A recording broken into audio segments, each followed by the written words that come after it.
Hi all, are you fascinated about your family history and you don't know where to begin? Well, this is a book called Victorian and the Merino. Showcases many people in the area at that time and people have been prominent in the region. So learning more about your family tree can actually bring meaning to you and your family, as it gives you a better sense of what your ancestors went through. So for this particular one here, I like to read something about the Fanning family of Bulla. It has been connected with this state for more than 80 years and has experienced all the hardships which were the lot of the early pioneers. Yes, those early pioneers did have it difficult indeed. The founder of the Australian branch of the family was the late Mr. William Fanning.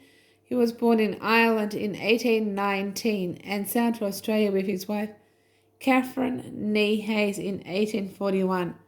The passage out in the good ship Enmore, Captain Kane, took 3 months. Yes, at that time, it took a long time to get from place to place. The family landed at Melbourne, where Mr. Fanning found work at the wharves and later went to Werribee, where the family remained for 6 months.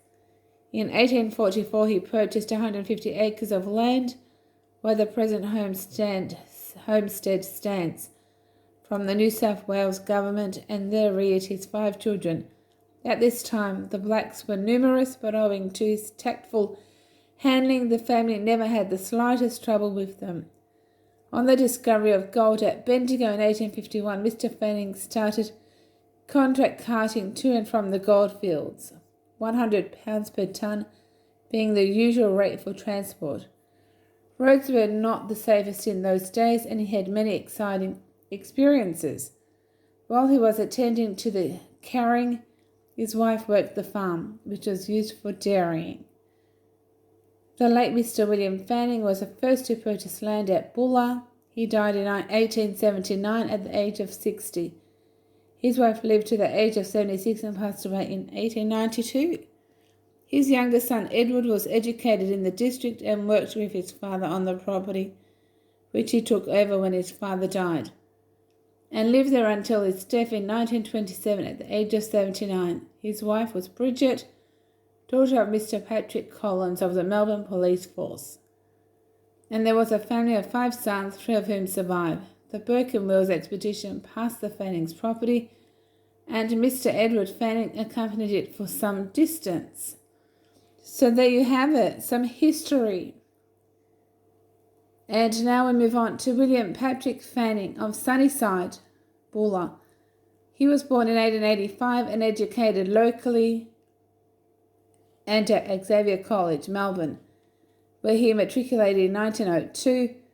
On completing his studies, he joined his father, Mr. Edward Fanning, on the property which he took over in 1928 after his father's death. It is 150 acres in extent, all rich agricultural country, mainly devoted to dairying and grazing. He married Mary, daughter of the late Mr. Martin Dillon of Bulla. His father, Martin, came from Tipperary, Ireland in the early 50s. And there is a family of 3, Kevin, Edward and Elizabeth. So there you have it, a bit of history about the Fanning family and their ancestors. Now, back to you, time for you to go and find out some information about yours.